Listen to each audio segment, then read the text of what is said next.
자, 오늘의 주요 스포츠 소식 정리해드리겠습니다. 스포츠 에디터 박철성 씨입니다. 안녕하십니까? 네, 안녕하세요. 네, 64분당 한 골 호날두 선수의 기록인데요. 메시 선수가 세운 50골 기록에 무서운 기세로 도전하고 있다는 소식이네요. 네, 호날두가 드디어 폭발했죠. 이 크리스티아누 호날두가 우리 시각으로 5일 이 산티아고 베르나베우에서 열린 2014-15 스페인 프리메라 리가 29라운드입니다. 이 그라나다와의 경기에서 혼자 5골을 몰아치는 괴력을 발휘했죠. 호날두가 단숨에 36호 골 고지를 점령하면서 메시를 제치고 득점 1위의 랭크가 됐습니다. 정말 무서운 골 감각인데요. 이 호날두의 개인 골 기록은 웬만한 팀 득점을 넘어선다, 이렇게 표현할 수 있어요. 호날두 한 명의 득점은 이 프리메라 리가 20개 팀 중에서 7번째고요. 최소 득점팀 그라나다의 이 18골보다도 정확히 2배가 많습니다. 득점왕 2연패는 물론이고 이 한 시즌 최다골 기록 경신도 지금 바라보고 있는데, 호날두가 현재 26경기 만에 36골을 넣었단 말이에요. 시간으로 환산하면 64분당 한 골. 이 남은 경기에서 풀타임 출전한다는 가정하에 12.65골을 더 넣을 수 있다는 계산이 나옵니다. 그러면 총 48골이 되고요. 2011-12 시즌에 그 본인의 기록 46골을 뛰어넘게 되죠. 이 메시의 50골 기록은 당분간 나오기 어려운 역대급 득점 기록이다, 이런 평가가 지배적이었는데, 불과 3년 만에 주인이 바뀔 수도 있다는 얘기죠. 몰아치기에 능한 호날두라면 못 깰 기록도 아니라는 게 지금 전문가들의 이구동성입니다. 네, 2015년 프로야구 마무리는 윤의 시대가 될까요? 윤성민, 윤규진 선수가 화려하게 등장했고요. 윤시성을 가진 마무리 투수들이 아주 잘해주고 있나 봅니다. 그러게 말입니다. 저 마무리 투수를 시키려면 윤 씨를 써야 될 것 같아요.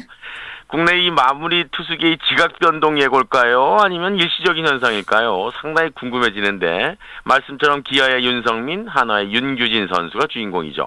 이 발군의 활약을 보인 가운데 그동안 KBO 리그를 대표했던 마무리 투수들은 쓴맛을 보면서 대조를 또 이루고 있습니다.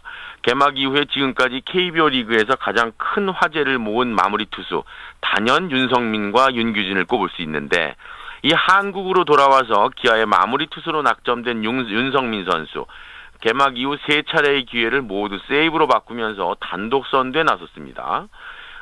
윤규진 선수는 1이닝 이상을 소화할 수 있는 그런 체력에 강력한 구위까지 과시하면서 또 새바람을 일으켰고, 이에 비해서 LG 봉준군이나 삼성의 임창용 선수 같은 경우 이 블런 세이브 한 차례씩을 겪으면서 쉽지 않은 출발을 하고 있어요. 좀 안타까운데, 일단 그 기아의 불펜 사정상 마무리로 보직이 결정된 윤성민, 팀의 후반에 안정감을 불어넣고 있다는 평가죠.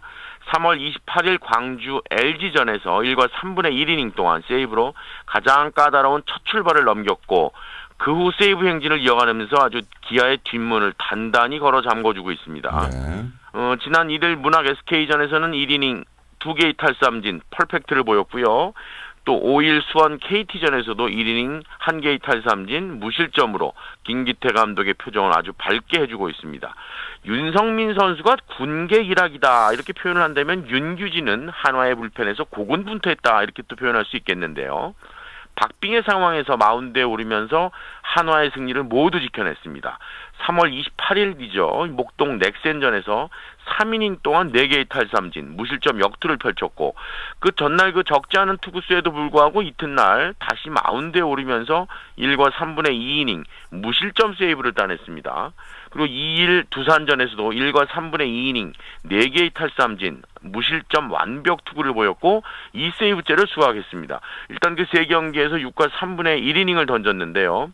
마무리 투수로서는 조금 많은 이닝이죠. 또 많은 투구라고 얘기할 수도 있습니다. 하지만 전혀 휴유증이 없는 모습으로 올 시즌을 기대케 하고 있습니다. 김성근 감독이 왜 마무리로 낙점을 했는지 이유가 서서히 밝혀지고 있는 평가를 받고 있습니다.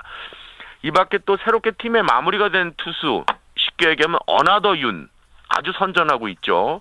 두산의 윤명준, 무실점 호투 속에 3경기에 2세이브를 따냈고요. SK의 윤기련 선수도 무난한 투구를 이어가고 있습니다. 아무튼 윤 씨들이 마무리 투수는 풀풀 날르고 있고요. 봉중근 선수는 2차례나 팀의 승리를 지키지 못해서 부담감이 커졌죠. 또 봉중근의 난조를 지켜본 임창용, 5일 LG전에서 블론 세이브를 기록하면서 팀 역전패를 바라봐야 했는데 조금은 좀 안타까웠어요. 아무튼간에 그 김진성 NC죠. KT의 김사율도 마찬가지 상황입니다. 이런 선수들이 조금 더 분발을 해주면 팀이 훨씬 더 활기가 날 텐데 말입니다. 네. 자, 프로축구 얘기를 좀 가볼까요? 요즘 울산이 잘 나가는데 이렇게 잘 나가는 비결은 뭐라고 보십니까? 울산엔 큰애기가 있죠. 울산의 비결은요. 어느 팀보다도 강력한 앞머리 그리고 뒤를 보유하고 있다는 게 비결입니다.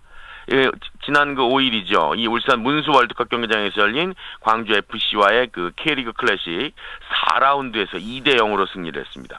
초반 돌풍을 일으키고 있는 광주를 상대로 승점 3을 확보하면서 리그 선두를 지금 달리고 있는데 일단 그 뚜렷한 장점을 확인한 경기였다 이렇게 표현할 수 있습니다. 경기 내용만 놓고 보면 광주 역시 만만치 않았습니다. 오히려 점유율과 슈팅 횟수에서 울산을 압도했다고 표현할 수 있겠고 울산은 90분 동안 점유율에서 41대 59로 밀렸습니다. 12번 슈팅을 시도하는 동안 무려 22번의 슈팅을 허용을 했고요. 광주의 반격에 애를 먹은 셈입니다. 하지만 울산은 광주의 반격에도 2골을 챙겼단 말이에요. 승점 3을 확보했는데 일단 그 최전방 공격수의 무게감이 울산이 크게 앞서 있었다. 얘기할 수 있습니다. 윤정환 울산 감독은 김신욱과 양동현 이 두 장신 스트라이커를 전면에 내세웠죠. 남기일 광주 감독은 이를 예상하고 철저히 분석을 하고 준비를 했지만 역부족이었다는 거죠. 네. 알고도 못 막았던 게 울산의 공격력이었다 이렇게 칭찬할 수 있겠고 일단 그 올 시즌 선발로 나선 김신욱 인간병기였죠. 굉장히 강력한 피지컬 그리고 높이를 앞세워서 광주 수비진을 괴롭혔는데 김신욱의 위력 정말 상상 이상이었습니다. 이 울산의 첫 골과 두 번째 골 모두 김신욱한테서 나왔죠. 정준현의 그 자책골을 유도해냈고 후반에는 직접 머리로 쐐기골을 기록을 했습니다. 이 최전방에 김신욱이 있다면 최후방에는 골키퍼 김승규가 있었어요. 광주가 기록한 15번의 유효 슈팅을 온몸으로 막아냈습니다. 그 대단한 그 어떤 반사신경인데요. 결정적 장면에서 아주 빛을 발했죠. 아무튼 울산 잘 나가는 이유는 다 이유가 있었습니다. 자, 프로농구 얘기를 해보겠습니다. 어제 그 프로농구 끝이 났습니다만 이게 사실 일방적인 행정 때문에 사실 빈축을 사고 있는 것도 이게 짚고 넘어가야 될 문제인 것 같아요. 그렇죠. 네.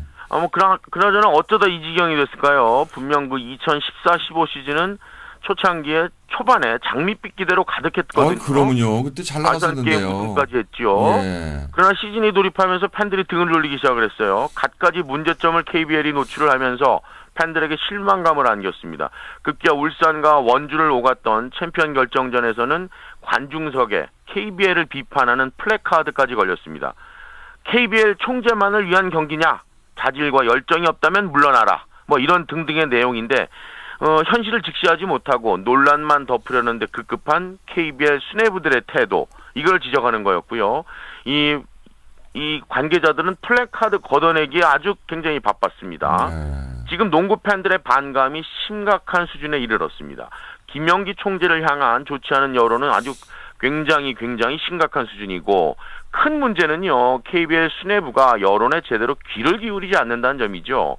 한국 농구를 위해서 무엇이 필요한지 팬들이 무엇을 원하는지 전혀 파악하지 못하고 있습니다.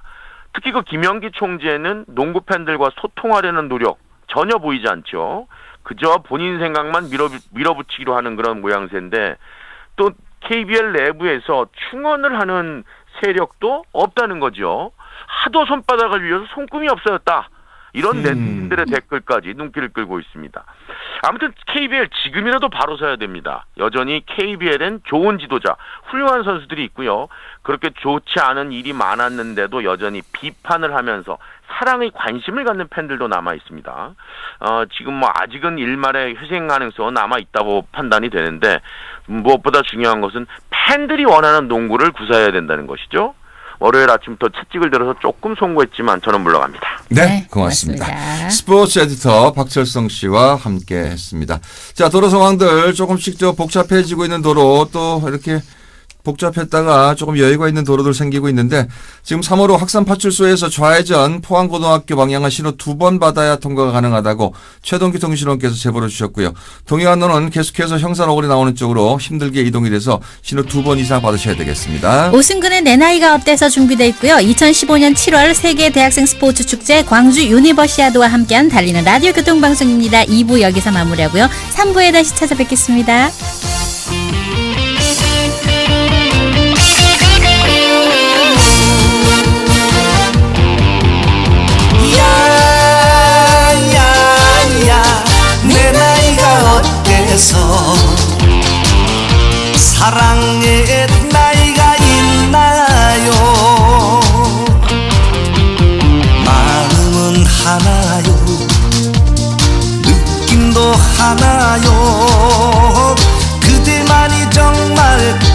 사랑인데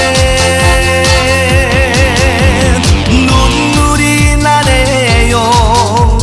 내 나이가 어때서 사랑하기 딱 좋은 나이인데 어느 날 우연히 거울 속에 비춰진 내 모습을 바라보면서 세월아 비켜라 내 나이가 어때서 사랑하기 딱 좋은 나이인데